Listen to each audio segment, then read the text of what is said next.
Salut la compagnie! Bienvenue dans Cogito Ergo Sum, le podcast qui cherche à décrypter les ingrédients d'une expérience utilisateur mémorable. Moi c'est Margot, je contribue à créer des expériences utilisateurs fluides et intuitives sur des logiciels, portails web ou applis mobiles depuis 2014. À travers ce podcast, j'ai envie de m'inspirer des expériences des autres. Je suis convaincue qu'il y a plein de points communs dans la création d'expériences utilisateurs, quel que soit le domaine. La prof qui prépare son TP pour ses élèves, le restaurateur qui travaille son concept de restaurant, ou les parents enjoués qui préparent le goûter d'anniversaire de leur enfant. C'est ce qu'on va explorer dans ce podcast. Quelle est la secret sauce des porteurs de projets qui ont réussi à créer une expérience utilisateur mémorable? Pour ce premier épisode, je reçois Charles Dumoulin, créateur des Explore Games, qui sont des jeux d'aventure scénarisés. J'avais envie d'échanger avec lui parce que j'ai testé un Explore Game il y a 5 ans et je m'en souviens encore, donc on est en plein dans le thème des expériences utilisateurs mémorables. Bonjour Charles, merci d'avoir accepté cette invitation. Salut Margot, je te remercie également. Alors pour commencer, j'aimerais que tu me présentes rapidement ton projet Explore Game. Est-ce que tu peux m'expliquer ce qu'il en est? Ok, en quelques mots, Explore Game, alors c'est né de mon parcours professionnel. À la base, je travaillais dans la faune et la flore, j'ai une formation de scientifique, et je travaillais en bureau d'études.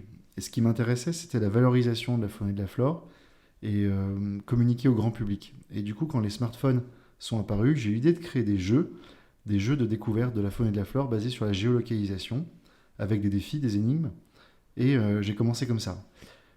Quand je me suis rendu compte que ces jeux fonctionnaient finalement pour tout type de sujet, on a poussé la scénarisation, on a poussé l'expérience utilisateur sur l'aspect défi énigme, et c'est comme ça qu'est né le concept Explore Game. Ok. Et est-ce qu'il y a un élément en particulier qui t'a donné cette idée ou ça c'est venu comme ça tout seul? Très progressif, ça s'est fait très progressivement. Alors l'élément de départ, c'est un salon sur les innovations touristiques où j'avais découvert une boîte qui s'appelait Gepetto, Guide portable de tourisme et d'orientation. Okay. Et ces gars-là, ils avaient eu l'idée de prendre un audio guide, un tom-tom de voiture, tu vois les anciens GPS, ouais. Et ben ils reprogrammaient ça pour créer des parcours touristiques de balade. Et en rencontrant ces gens-là, je me suis dit, mais c'est génial ce truc, on va pouvoir emmener les gens sur des points précis, à des endroits précis, pour leur faire faire des choses, pour leur faire découvrir des choses et leur faire faire des jeux, etc. Donc ça, c'était le point de départ. Et après, c'était une très longue évolution pour que le produit numérique et toute la conception du jeu colle avec une vraie utilisation de quelqu'un qui va prendre 2 heures pour faire une balade, pour se promener, pour prendre du temps dans son week-end de faire une activité touristique. Ouais, ça se rapproche un peu du géocaching du coup. Alors ouais, carrément. D'ailleurs, Clément que tu as rencontré tout à l'heure, lui quand il est venu faire son stage ici, le sujet de son stage c'était valorisation de la faune et de la flore, valorisation touristique de la faune et de la flore. Et il avait identifié le géocaching à ce moment-là, donc ça c'était il y a une dizaine d'années. Tu vois, c'était le début du géocaching, tout le monde ne connaissait pas. Enfin, très peu de monde connaissait. Et ça a été aussi une des étapes qui nous a amené du parcours pédagogique jusqu'à Explore Game. C'est quand on a découvert le geocaching, on a repris cette mécanique-là pour ramener les gens à un point, donc plus de manière simplement géolocalisée comme les audio guides dont je te parlais au début, vraiment de manière chasse au trésor. Et Explore Game, c'est ça. Explore Game, c'est un mélange entre du geocaching et des défis, des énigmes. C'est-à-dire que tu cherches un lieu comme du geocaching, avec un point GPS, des photos indices, etc. Et quand tu as trouvé ce lieu, au lieu de trouver une boîte avec des choses dedans, tu trouves un bout d'une histoire, des défis et des énigmes. Et c'est ça, Explore Game. Ok, super. Et alors toi, qu'est-ce qui t'anime là-dedans ? Voilà, beaucoup de choses. Beaucoup de choses. Ce qui m'anime là-dedans, c'est déjà la créativité. J'adore inventer des histoires. Et je trouve ça passionnant, en fait, quand tu arrives chez un client, il veut valoriser un sujet. Ça peut être toujours la faune et la flore, c'est des mondes qu'on a encore, mais ça peut être l'histoire, les légendes, ou des choses complètement inventées. Mais il veut valoriser un sujet. Et nous, on a toute notre expérience de création de jeux. Et du coup, ce qui est passionnant, c'est que déjà, il te fait visiter le site, il te parle de son histoire, de ce qu'il veut valoriser, ça c'est passionnant. Et après, il y a toute la phase de créativité où on va mixer ce qu'il veut valoriser avec nos recettes, entre guillemets, avec notre méthodologie de travail pour créer à la fin un jeu pour des visiteurs. Ok, super. Justement, c'est de cette recette-là dont on va parler, c'est ça qui m'intéresse aujourd'hui. Moi, comme je l'ai dit en intro, j'ai déjà testé un Explore Game il y a plusieurs années. C'est bien. Et c'est vraiment un truc dont je me souviens. Alors bon, c'est peut-être un peu biaisé par le fait que je te connais, mais en tout cas, ça reste en mémoire, en particulier un moment où il fallait qu'on court pour échapper à un monstre ou quelque chose comme ça. Et j'avais trouvé ça vachement ingénieux, cette façon d'intégrer justement la technologie dans une sorte d'escape game en nature, quoi. Et du coup, voilà, j'ai Alors envie à de... l'époque, en plus, les escape games n'existaient pas. Ah Quand oui, on a c'est commencé, vrai. quand on a lancé Explore Game, il n'y avait pas encore eu la mode. Aujourd'hui, on dirait que Explore Game, c'est un mélange entre du geocaching et de l'escape game en extérieur. Et les gens comprennent. Mais à l'époque, c'était hyper dur de vendre le produit même, parce que comme ça existe, les gens connaissaient pas geocaching, il n'y avait pas eu Pokémon Go, et il n'y avait pas eu la mode des escape games. Donc du Ouais, coup, c'était vraiment très difficile de pousser le concept. d'expliquer. Ok. Mais je t'ai coupé dans ta question, Pas de désolé. souci. Du coup, ouais, j'ai envie de comprendre comment tu t'y prends pour créer des expériences utilisateurs mémorables, puisque moi je m'en souviens, voilà, on est en plein dans le thème du podcast. Et donc j'ai quelques questions sur ce sujet. Je voudrais que tu m'expliques déjà quelles personnes sont impliquées quand tu crées un Explore Game. Quelles personnes sont impliquées? Ok. Quelles personnes sont impliquées? Bon, bien sûr, il y a l'aspect vente, mais ça c'est commun à chaque entreprise. À partir du moment où un projet est validé, il passe dans les mains d'un chef de projet. Donc ça, c'est la personne clé qui va du début à la fin accompagner le client et accompagner tous les prestataires externes et les équipes en interne à la réalisation de l'Explore Game. Donc tout tourne autour du chef de projet. Ensuite, on va avoir les game designers qui vont créer les éléments de jeu. Ils vont créer les textes, les images, les mécaniques de jeu pour chaque défi. Ça, c'est en interne. Alors, bien sûr, il y a la partie développement, mais ça, c'est pas pour un projet en spécifique. Ouais. On a notre logiciel qu'on fait vivre depuis des années. On en est à la V4 aujourd'hui. Donc, les développeurs qui agissent de manière indirecte, mais de manière directe, on a le chef de projet, on a les game designers en interne, et après une équipe de prestataires externes, dessinateurs, acteurs studio, parfois écrivains. Parfois, on fait appel à des écrivains quand on a trop de boulot et qu'on n'a pas le temps d'écrire en interne. Mais sinon, on aime beaucoup écrire en interne. Ok. Après, bien sûr, il y a la partie administrative, le support, etc. Mais, Ouais. voilà, c'est secondaire. Et puis j'imagine le client quand même qui donne, Oui, tout à fait. qui explique ce qu'il veut, Ouais. il a des attentes. Alors, tout à fait. Et on essaye vraiment d'intégrer le client au travail. La plupart du temps, les clients sont passionnés par leur sujet, donc c'est vraiment facile, ils adorent ça. On les fait participer en amont du projet, en tout démarrage de la mission, pour imaginer l'univers de jeu, les personnages. Donc ça, on fait un brainstorming créatif avec eux. On a maintenant des méthodes d'animation qui nous permettent d'arriver à la fin de ce brainstorming. On a une époque, on a un but du jeu, on a des méchants, on a des gentils. Voilà, donc ça, on met tout ça. Et ça, c'est avec eux qu'on travaille. Et puis après, il y en a qui vont vraiment nous accompagner sur le terrain pour imaginer les défis et les énigmes. Ça, c'est assez fréquent d'ailleurs, mais ils vont loin dans le processus créatif avec nous. Ça nous arrive d'avoir des clients qui nous disent « mais moi ça m'intéresse pas votre truc, je veux juste un produit clé en main, démerdez-vous, faites-nous quelque chose ». C'est plus difficile et on aime moins finalement parce que quand le client apporte vraiment quelque chose, on est sûr d'avoir un scénario totalement unique et ça c'est une super méthode de travail. Ouais. Ça rejoint les logiques de co-conception qu'on fait beaucoup nous dans le logiciel en impliquant Ouais. soit à minima notre client quand on bosse en prestation pour un client et idéalement des utilisateurs finaux. Je ne sais pas si vous arrivez à impliquer des utilisateurs finaux, les gens qui vont jouer au final. Alors ça c'était très central au début, les premières années, parce que ce type de logiciel, pour aller faire jouer des gens dehors, c'était vraiment carrément nouveau. Il faut imaginer que c'était avant Pokémon Go. Donc déjà, jouer dehors, faire quelque chose dehors avec un téléphone, il y a quelques personnes qui connaissaient le geocaching, mais c'était vraiment confidentiel.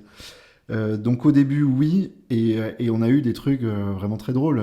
Sur le premier parcours qu'on a fait, on n'avait pas pensé à bloquer les gens sur l'application. Donc ils pouvaient sortir de l'application pendant le jeu. Et là, donc, tu avais des petits malins qui avaient mis le téléphone en japonais, qui avaient supprimé carrément l'application, qui avaient fait n'importe quoi D'accord. dans les paramètres, et le jeu devenait injouable parce que tout simplement les gens pouvaient sortir du jeu. Donc ça, c'était stupide comme truc, mais très rapidement, on s'est rendu compte qu'il fallait bloquer les gens sur le jeu pour que ce soit fluide. Voilà, ça c'est un exemple. Donc au début, bien sûr, on regardait beaucoup ce que les joueurs, comment ils prenaient en main notre concept. Maintenant, le concept Export Game est vraiment mûr et ultra rodé. Là où on va faire intervenir les gens, c'est plutôt sur la difficulté des énigmes ou des défis. Est-ce que c'est trop dur, trop facile ? Ça oui, parce que comme on a le nez dedans, on se rend pas toujours compte de la difficulté.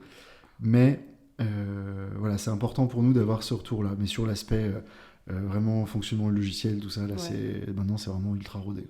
Ouais, et sur le recueil des besoins, des envies, je sais pas, selon les thématiques, peut-être il y a des publics différents qui n'ont pas les mêmes envies. Est-ce qu'il y a... Les besoins et les envies, je veux dire, le besoin et l'envie principale d'un joueur, c'est de passer un bon moment. Ouais. Vraiment, il y a quelques projets qui sont à la marge où tu as une très forte thématique apprentissage, pédagogie. Mais sinon, c'est vraiment passer un bon moment, se détendre en famille. Alors ça peut être en famille, entre amis dans le cadre d'un enterrement de vie de célibataire. Il y a des adultes qui viennent sans enfants. C'est un public secondaire, mais qui est quand même très présent. Ou en équipe, ça peut être sur des séminaires d'entreprise. Mais c'est toujours passer un bon moment. Ouais. Voilà. Ok. Et est-ce que vous faites intervenir des experts métiers sur des thématiques, je sais pas, en histoire ou dans la faune et la flore Ah oui, bien sûr, sûr. Là, pour donner un exemple, on vient de décrocher ce matin un nouveau contrat avec le musée des Ursulines à Mâcon. Le musée des Ursulines, on va travailler avec les experts du musée qui vont nous dire faut mettre l'accent là-dessus, on va parler de ça, etc. Bien sûr. Okay. Ouais, alors c'est pas à chaque fois, mais c'est fréquent. Ouais. D'accord, ça marche. Et du coup, tu as déjà un petit peu parlé, mais c'est quoi les étapes du processus créatif ? Tu as parlé de brainstorming avec le client. C'est quoi les différentes étapes ? Alors, première étape, c'est la réunion de lancement. Ça, c'est vraiment tout ce qui va définir tout le jeu.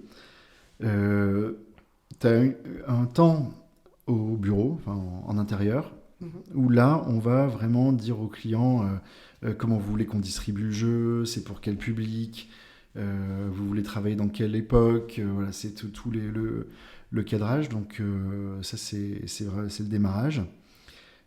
Ensuite, une fois que ça s'est fait, on va sur le terrain et on va se rendre compte du parcours. Déjà, est-ce que c'est pas trop court, trop long, là où la plupart du temps, ils ont déjà un lieu. Donc on se rend compte du parcours. Et après, c'est beaucoup par aller-retour. On va, par rapport à ce qu'on a dit en réunion de lancement, faire des esquisses de personnages qu'on va envoyer. Ils vont donner leurs remarques. On va renvoyer au dessinateur jusqu'à avoir les personnages finaux. On va commencer à écrire le pitch du jeu. Voilà, pareil, on renvoie. Ils valident à chaque fois. Après, une fois que tout ça s'est validé, on imagine les défis et les énigmes. Et une fois qu'on a le pitch du jeu, les personnages, les défis, les énigmes, là, on peut rédiger les textes du jeu. C'est comme une petite pièce de théâtre avec des dialogues. Ouais. Et ça, on va du début du parcours à la fin avec ces dialogues qui nous emmènent sur chaque défi. Et une fois que tout ça s'est validé, donc on a la maquette du jeu, là, on commence à créer les éléments de jeu, les éléments de défi, les images, les sons, etc. On compile tout à la fin. Et ensuite, on installe sur le terrain, on teste, et c'est parti. Ok, super. C'est marrant, tu utilises le terme maquette du jeu. Ouais. On fait beaucoup des maquettes d'écran dans mon métier. Et du coup, il y a vraiment cette étape où tu mets en place les choses avant d'être vraiment dans le développement. Ah bah oui, bien sûr. Avant de voir qu'un jeu, avant d'intégrer un jeu et de le réaliser... je te parle même d'une énigme. Faut voir si elle est jouable et si elle est intéressante. Et il faut la tester au bureau. Donc ça, on la maquette, on l'a fait tester à nos collègues. Ouais, tiens, c'est marrant, c'est pas trop dur, pas trop facile. Voilà. Et puis après, c'est parti. Ouais. Ok, super. Et est-ce qu'il y a des éléments qui sont communs entre tous les Explore Games dont tu sais que ça fonctionne et du coup tu le réutilises à chaque fois ? Alors oui, clairement. Explore Games, c'est une recette de cuisine. Ok. Ouais, vraiment. On demande à nos chefs de projet d'avoir une part de nouveauté dans chaque Explore Game. Ça, c'est très important. Mais effectivement, il y a une recette qui fait que le produit fonctionne à la fin. Premier ingrédient, c'est de mixer la thématique du client, donc ce qu'il veut valoriser, avec une référence qu'on aime bien dans le monde du cinéma, du jeu vidéo, des séries, des romans. Par exemple, quand on a travaillé sur la chartreuse du reposoir à Cluse, le sujet du client, c'était la fondation du monastère de la Chartreuse en 1200 AD, je sais plus. Donc on a pris ça, qu'on a mixé avec l'histoire de Jon Snow dans Game of Thrones. Ok. Parce que le moine qui fonde la Chartreuse, c'est Jean d'Espagne. C'est John Spain. Et en fait, si tu veux, il vient fonder sa Chartreuse dans les Alpes, il part d'Espagne, qui nous a fait tout de suite penser à Port-Réal dans Game of Thrones. Il vient d'Espagne pour aller fonder la Chartreuse dans les Alpes. À l'époque, c'est glaciaire, limite. Donc c'était vraiment le roi au-delà du mur, quoi. Et donc pour fonder ce monastère, dans le jeu, il va avoir plein d'embûches, quoi, avec des forces du mal qui vont essayer de l'empêcher de fonder le monastère, parce qu'il va amener, lui, la culture, l'école, la médecine, dans une vallée où les gens, c'était la loi du plus fort, c'était ultra sauvage avant qu'il y ait ce monastère, il a amené la civilisation. Et donc, en mixant l'histoire réelle et une rêve qu'on aime bien, Jon Snow dans Game of Thrones, eh ben on a le secret du reposoir, donc cet explore game, qui a vraiment une touche très particulière. Donc pour le scénario, on fait toujours ça. On prend le sujet du client, on mixe avec une ref qu'on aime bien, mais ça peut être n'importe quoi, hein. Il y en a qui sont fans de telle BD, voilà. Donc, et ça nous donne un scénario original à chaque fois. Donc, on est sûr d'avoir quelque chose d'unique. Ça, c'est pour l'aspect scénaristique. Ensuite, pour l'aspect déroulé du jeu, on se base systématiquement sur un truc bateau qu'on a appris en première, je crois, ou seconde. C'est le schéma narratif simple. C'est-à-dire que les gens, tu les emmènes dans l'histoire en disant, voilà, tout allait bien, dans le meilleur des mondes, jusqu'à ce qu'il se passe un truc terrible. Et donc, vous devez venir jouer, parce que pour gérer ce truc terrible, eh bien, vous devez résoudre les énigmes et les défis. Et dans le jeu que tu as fait, c'était, si ma mémoire est bonne, la quête des 3 géants autour du palais idéal du facteur cheval, c'est ça, ouais. Voilà. Donc, tout allait bien, le palais idéal du facteur cheval, jusqu'à ce qu'une des statues du palais se rebelle et quitte le palais en prenant la pierre d'angle, et tout le palais menace de s'écrouler. Terrible, terrible. Et donc, il y a même les 3 géants qui sont partis, les 3 géants du palais qui sont partis à la recherche de ce méchant. Et toi, tu dois aller aider les 3 géants à revenir au palais et à ramener la pierre. C'est pas la pierre d'angle, je sais plus quelle pierre. Enfin, la pierre centrale qui fait que le palais tienne à la fin. Donc, alors, on prend cette recette-là. Ensuite, les éléments communs, c'est qu'il y a 6 ou 8 défis en fonction du temps de jeu. On essaye pour chaque défi qu'il y ait une expérience utilisateur différente.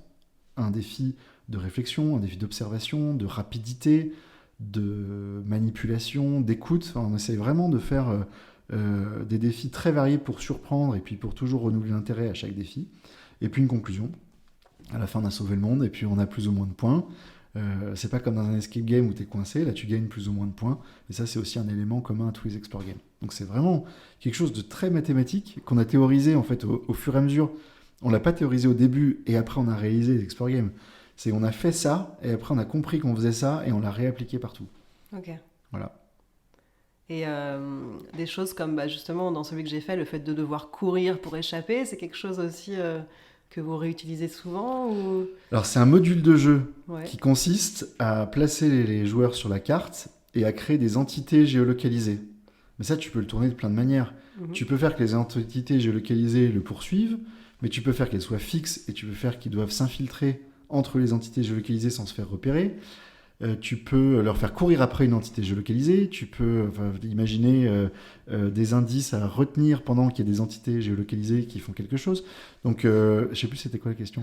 Est-ce que c'est quelque chose que tu utilises régulièrement? Oui, c'est ça. Donc, c'est des modules numériques en fait, qu'on utilise régulièrement, mais qu'on va rescénariser et réadapter en fonction de ce qu'on veut faire, du scénario, en fonction du terrain réel aussi. Est-ce que tu dois courir tout droit? Est-ce que tu es dans un parc où tu peux aller n'importe où? Voilà, un truc aussi bête que ça. Mais des modules numériques qu'on réutilise et qu'on réinvente à chaque fois. Ok. Oui, parce que du coup, vous avez un logiciel qui permet de programmer le jeu sur le smartphone spécifiquement pour le client. Et donc lui, il est composé de modules que tu paramètres En fonction du défi que tu as inventé, c'est ça? C'est ça. Ouais. C'est ça. C'est un logiciel qu'on a développé en interne. C'est un système de briques de Lego que tu peux mettre les unes sur les autres comme tu veux. Et effectivement, il y a ce côté paramétrage qui est important. Et dans notre méthode, en fait, c'est le chef de projet qui va dire j'aimerais que les joueurs fassent comme ci, comme ça sur le terrain, j'aimerais qu'ils fassent ça, j'aimerais qu'ils fassent cette énigme. Et une fois que ça s'est décidé, là, on va mettre les briques de Lego en face pour faire en sorte que l'expérience utilisateur, elle soit là. Par exemple, j'aimerais que les joueurs remplissent une colonne d'eau pour faire apparaître un flotteur avec un mot-code dessus. Ok. Voilà. Donc ça, j'aimerais qu'ils fassent ça. Et donc après, quelle brique de logiciel on va mettre en place quand ils vont arriver au bord de la rivière pour qu'ils en viennent à faire ce jeu-là. Voilà. Mais c'est toujours, on part toujours de ce qu'on veut faire aux joueurs. Ouais. Et après, on met la brique logiciel en face. Et du coup, le chef de projet, j'imagine quand même, il connaît parfaitement le logiciel. Est-ce que ça bride pas sa créativité de connaître ce qui est possible ou ce qui n'est pas possible? Ou est-ce que des fois, vous faites des développements spécifiques quand il y a une super nouvelle idée, mais ça colle pas? Alors oui, peut-être. C'est vrai que alors quand ils sont tout frais et qu'ils viennent d'arriver, les chefs de projet, je pense que ça bride pas. Et puis, quand ils connaissent par cœur le logiciel, peut-être que ça les guide un peu. Mais c'est pour ça que dans leurs objectifs, on souhaite qu'il y ait des nouveaux défis à chaque fois, parmi les défis qui sont imaginés. On ne veut pas qu'ils reprennent à l'infini des défis qui sont déjà dans d'autres Explore Games. Pour que quand les gens jouent à un Explore Game, à un endroit ou ailleurs en France, ils sachent que ce sera quelque chose de nouveau à chaque fois. Ok. Alors bien sûr, ils retrouvent des mécaniques, mais tournées différemment, comme je t'expliquais tout à l'heure. Ouais. Et alors ces trucs qui fonctionnent bien, comment tu sais que ça fonctionne? Comment je sais que ça fonctionne? Prouve que ça fonctionne. Peut-être parce qu'on est encore là 10 ans après.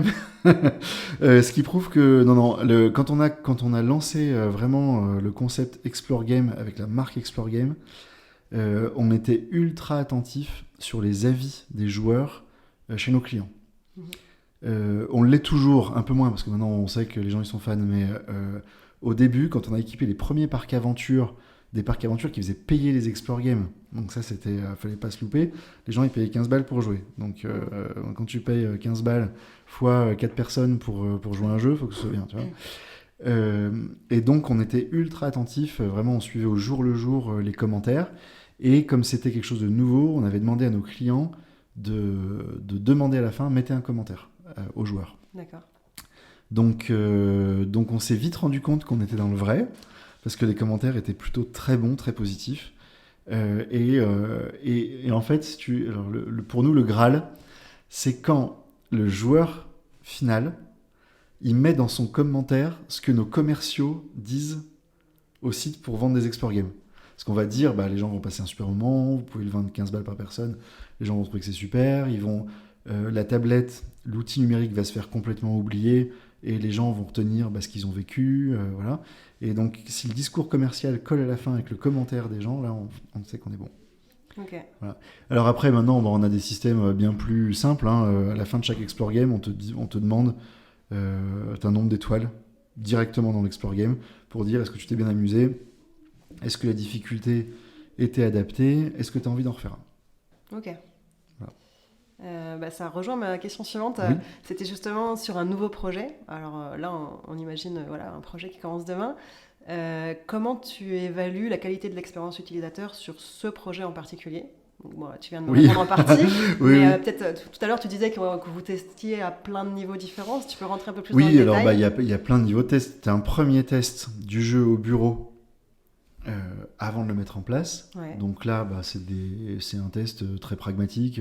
Est-ce que tu as un son qui est enregistré 2 fois? Est-ce que les images se calent bien comme il faut? Voilà. Mais ça ne va pas te dire si les chronomètres ils sont trop courts, trop longs. Ouais. Voilà.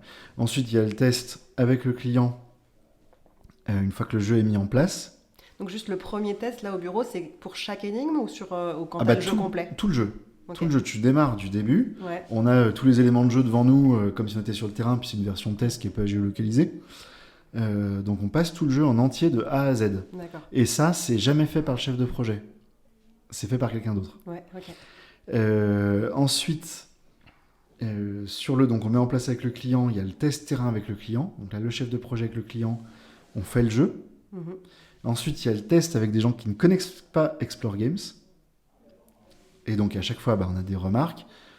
C'est des trucs souvent très simples. Hein. C'est pas assez de temps pour ce jeu-là, une photo prise sous un mauvais angle qui fait que tu trouves pas l'indice au bon endroit, etc. Des trucs comme ça. Et une fois que tout ça c'est fait, et que des gens qui ne connaissent pas Explore Game ont joué et sont allés au bout du jeu, ont passé un bon moment et n'ont pas un score trop misérable, tu sais que c'est ok et que nos clients peuvent distribuer le jeu même en payant. Quoi. Enfin, ils peuvent vendre le jeu. Quoi. Okay. Voilà. Nous, dans le domaine logiciel, ce qu'on fait souvent, c'est des tests utilisateurs. C'est-à-dire qu'on va confier en fait une petite mission à quelqu'un qui est dans la cible. Alors, pas n'importe qui. Quand c'est un logiciel métier, il faut que ce soit quelqu'un qui fait ce métier-là. Voilà. Ouais. Bon, quand c'est du grand public, c'est plus simple. Et donc, on va lui dire, par exemple, je sais pas, sur un logiciel de paie, essaye d'éditer une fiche de paie. Et on ne dit rien de plus, et on l'observe qui fait la mission. Et on lui demande de parler, de dire à haute voix tout ce qu'il comprend, ce qu'il ne comprend pas, etc. Et du coup, comme ça, on recueille beaucoup d'informations sur les endroits où il hésite, les endroits où il est un peu bloqué, les endroits où il est perdu.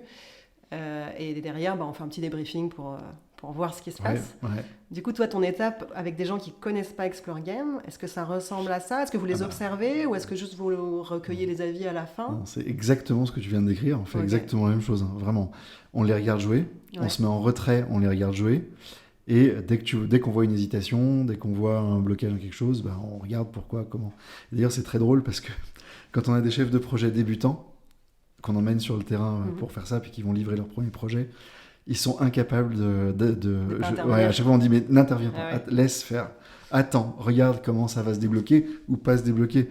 Eux, ils disent, mais non, regarde, il suffit de faire ça. Ouais, non. Voilà. Et ça, c'est hyper important, l'observation de clients réels, quoi. Ça, mais c'est pareil. C'est comme ça qu'on apprend. Ah oui, vraiment, ouais, c'est marrant, ok. C'est vraiment toute la difficulté, je trouve, pour quelqu'un qui apprend. Moi, ça m'arrive aussi d'inviter mes clients à observer avec moi pour qu'ils se rendent compte. Mais je leur demande toujours de rester silencieux si on est en visio micro-coupé. Ouais. Et c'est dur, il y en a qui ont du mal. Ouais. Ah oui, parce qu'en plus, je ne sais pas si c'est pareil pour toi, j'imagine que oui. C'est ça. Et dès que tu dois intervenir, c'est qu'en fait, il y a un problème.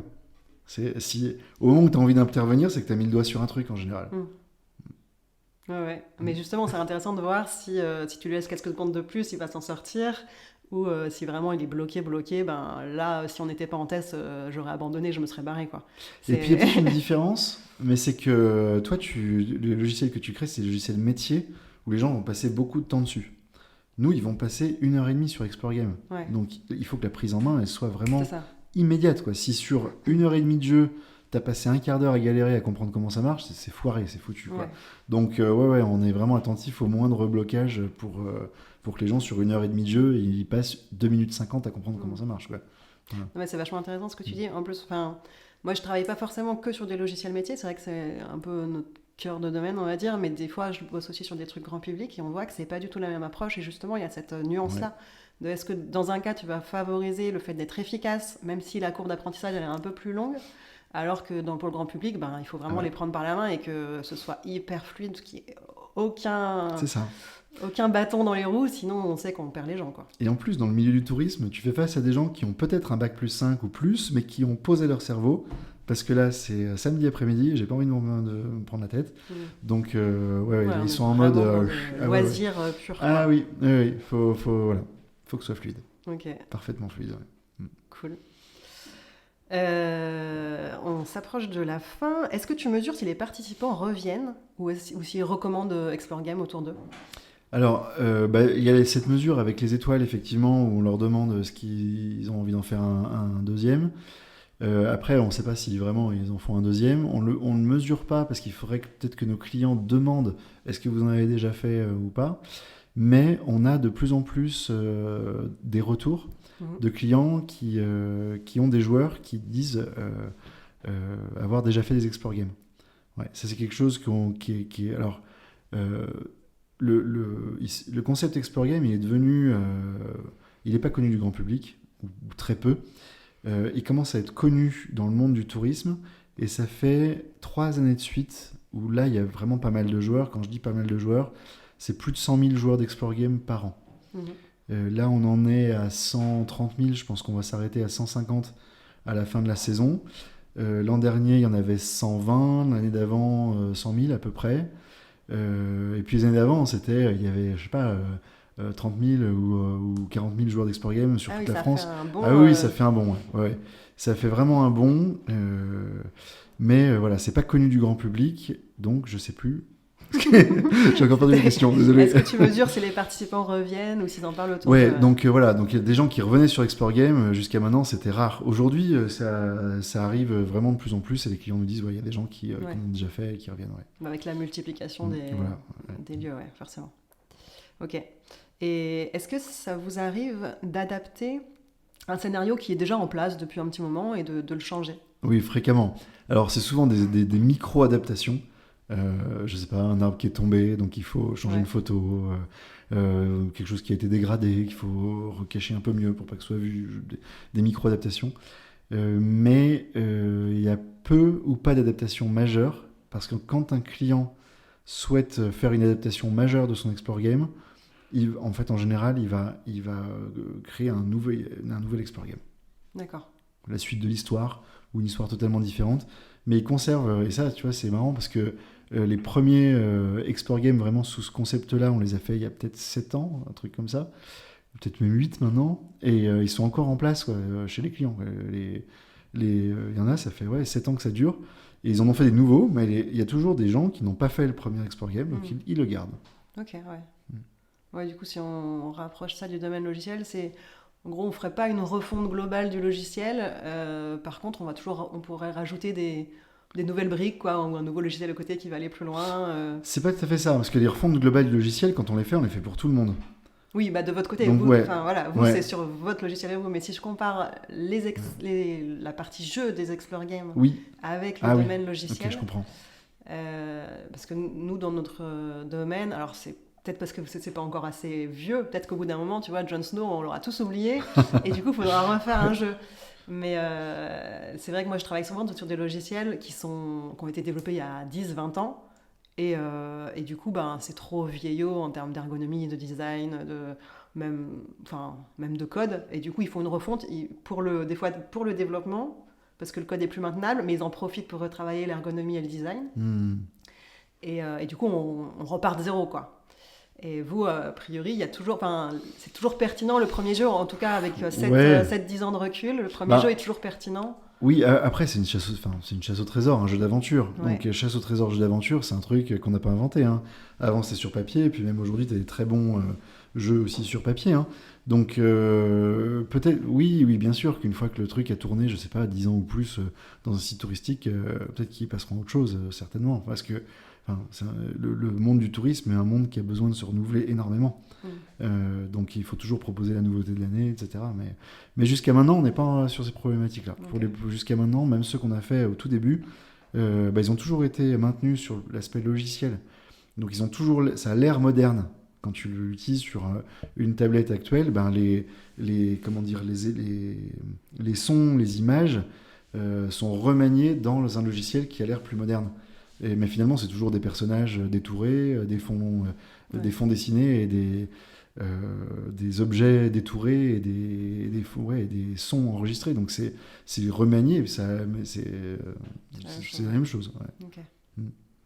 Et sinon, quand le jeu il vient de sortir et que tu es encore un peu dans la phase de test, tu m'avais dit que tu faisais des fois des petites adaptations sur des difficultés de jeu, ce genre de choses, c'est ça ? Oui, de toute façon, on suit nos clients toujours. Une fois qu'on a mis en place un Explore Game, c'est notre marque, c'est notre réputation. Donc il faut que le jeu il soit sympa, que les gens passent un bon moment, qu'il soit pas trop dur, pas trop facile, que les gens s'amusent, voilà. Et donc on suit nos clients pour que même dans l'exploitation, une fois que c'est livré, tout aille bien. Et puis dès qu'ils ont une question ou quelque chose, on est là, quoi. Et comment ça remonte s'il y a par exemple un défi qui est trop difficile? Comment vous avez l'info? Soit ils nous le disent, parce qu'à l'accueil, les gens reviennent en disant « Ah, ce défi-là, il était trop dur. » Alors, 1 fois, 2 fois, 3 fois, 4 équipes, tu as compris que ce défi-là, il est trop dur. Ouais. Sinon, on a carrément un monitoring. Okay. Donc ça, c'est incroyable. On a développé ça il y a 2 ans, où tu peux tout voir, les moyennes des résultats des joueurs par jeu, etc. Donc, quand on a un doute quelque part, on va voir, et si tu as plus de la moitié des équipes qui ont moins de la moitié des points, Ouais. c'est que c'est trop dur. C'est que D'accord. c'est trop difficile. Ouais. Et du coup, vous faites quoi dans ce cas-là? Bon, dans ce cas-là, on regarde est-ce que la consigne est bien tournée. Alors avant de rappeler les clients, on regarde au bureau, est-ce que le chrono il est pas trop. Voilà, donc on a quand même pas mal d'expérience. Donc on regarde comment le jeu est foutu et puis on redonne une indication en plus, on clarifie la consigne, tu vois, entre un truc un peu énigmatique et une consigne qui dit fais ça maintenant.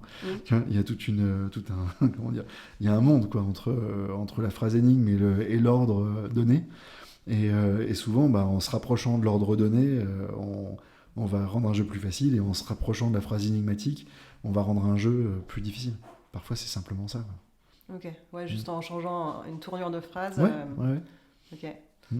Ouais, c'est marrant aussi. Ça, dans le logiciel, on voit vraiment la même chose. Mais je pense pas que tu utilises Quand, beaucoup de phrases énigmatiques dans le logiciel. Non, mais Ouais. c'est vrai que selon la tournure, les labels qu'on utilise ou une phrase dans une petite modale pour te dire confirmez-vous la suppression du document. Selon comment tu la tournes, ça va être clair ou pas clair. Les boutons, si tu dis OK, annuler, ou si tu dis supprimer définitivement, annuler la suppression, c'est plus explicite, tu vois. Ouais, mais ça, c'est marrant que tu dis ça, parce que tu vois, il y a une anecdote encore, mais parfois tu as des boutons d'action, et ils doivent utiliser le bouton d'action pour comprendre l'énigme.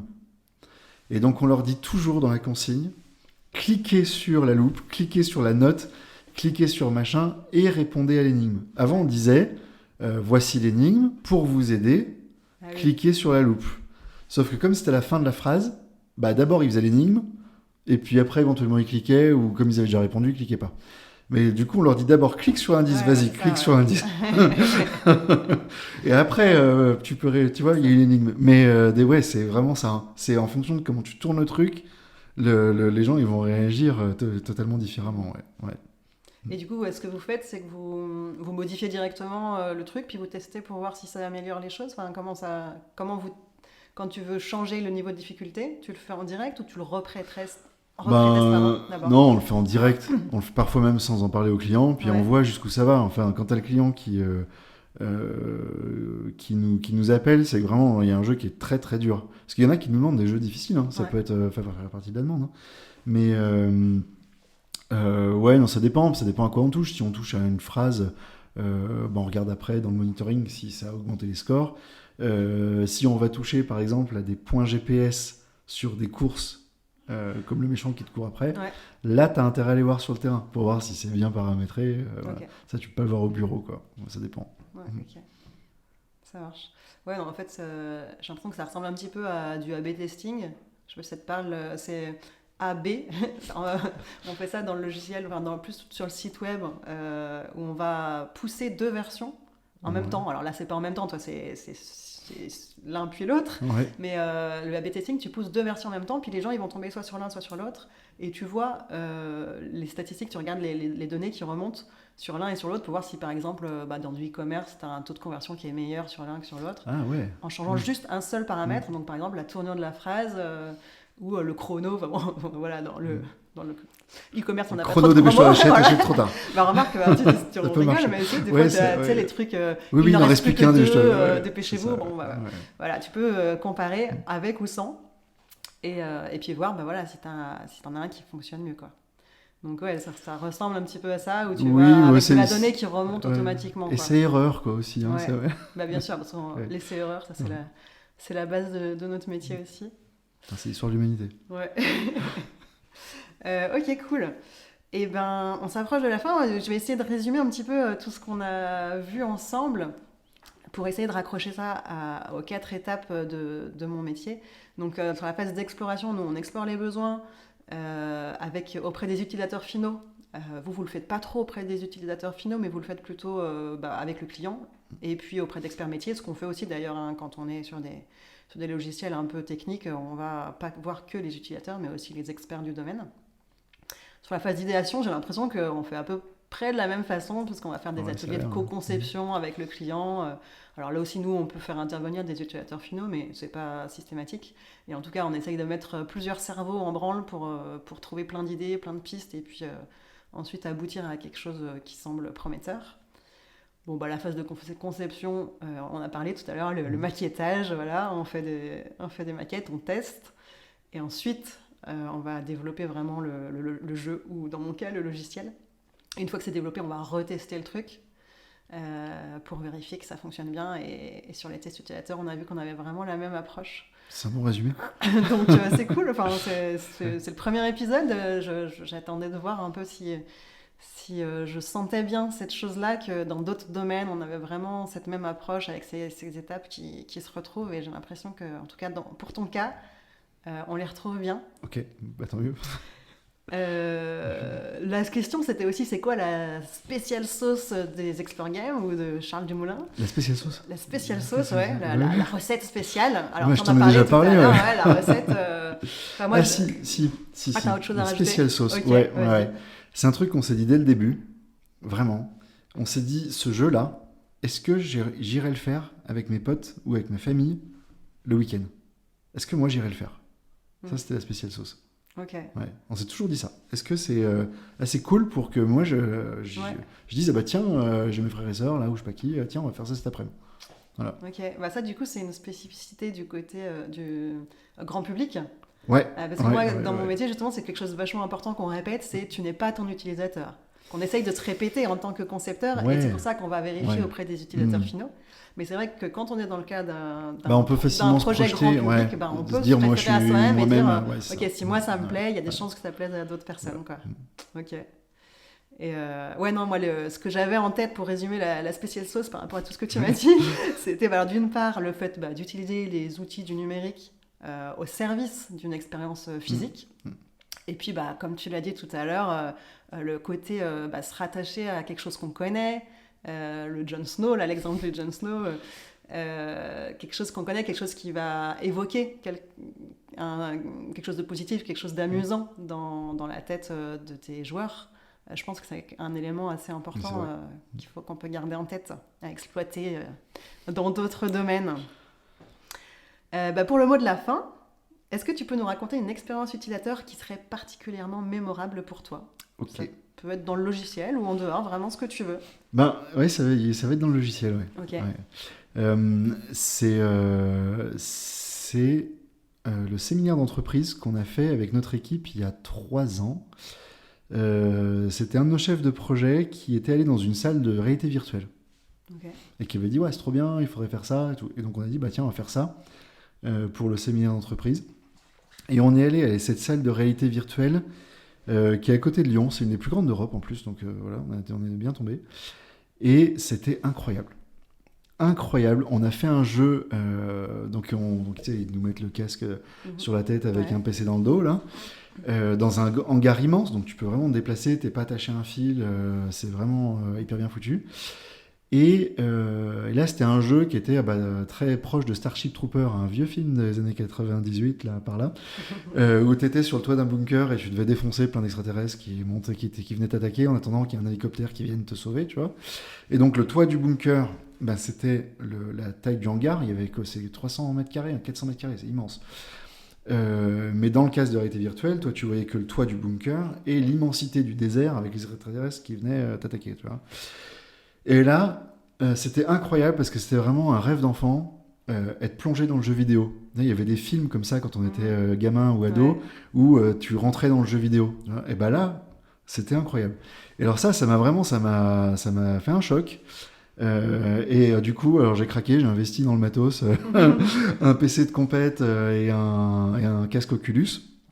Et maintenant, je fais encore du jeu vidéo sur écran plat, mais ça devient très rare. Je fais quasiment que du jeu en VR et vraiment, j'adore ça. Je vais insister sur le fait de vivre un rêve de gosse, notamment un jeu Star Wars où tu pilotes des vaisseaux de Star Wars. Donc, tu as ton casque, mais tu es assis dans le X-Wing, quoi. Ouais. C'est un truc de fou.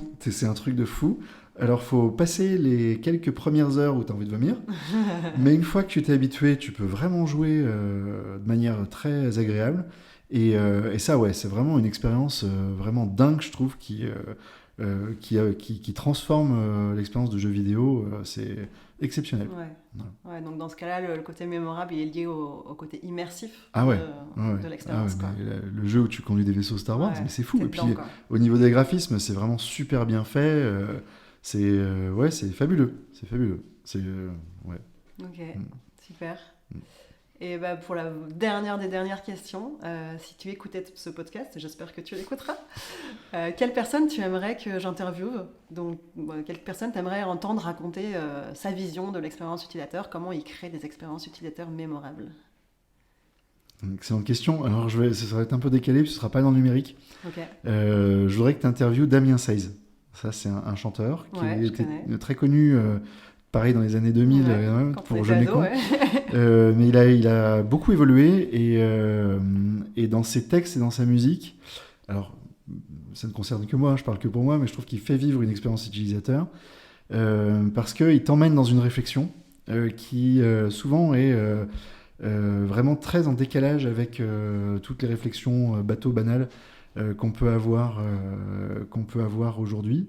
Et il chatouille quoi, dans ses textes. C'est un peu dark, hein, c'est sûr, hein, c'est un peu tous crevés, voilà, mais ça, faut faire la part des choses. Et je trouve qu'il fait vivre une expérience utilisateur. Alors, est-ce qu'un artiste peut faire vivre une expérience utilisateur? Je pense que oui. Est-ce qu'on peut dire qu'on utilise sa création artistique, sa chanson, son tableau, je ne sais quoi? Voilà, ça reste une question. Okay. Bah super, ça tombe bien parce que le prochain épisode, on a déjà une date pour un prochain enregistrement. Tu vas interviewer Damien Saiz? Non, malheureusement, okay. Mais ce sera quand même super. Ce sera avec une autrice de BD, de bande dessinée. Et je suis convaincue comme toi qu'il y a une notion d'expérience utilisateur dans l'art, que ce soit avec un objet comme un livre ou même avec de la musique. Donc j'avais pas pensé à la musique, mais je me le note. Génial, je regarderai ce podcast avec grand intérêt. Super. Je te remercie Charles, c'était super intéressant, vachement enrichissant. J'espère que c'était un bon moment pour toi aussi. Merci Margot, un très bon moment vraiment, c'était très sympa. Merci d'avoir écouté le podcast Cogito Ergo Sum. Vous pouvez le retrouver sur toutes les plateformes d'écoute. Pour ne pas louper les prochains épisodes, n'hésitez pas à me suivre sur X ou LinkedIn. Si vous voulez réagir ou me suggérer des personnes à interviewer, vous pouvez le faire sur mon mail margot.cogito@gmail.com ou me contacter via les réseaux sociaux. Vous trouverez en description de l'épisode des liens pour en savoir plus sur mon invité et son activité. Rendez-vous le mois prochain pour un nouvel épisode.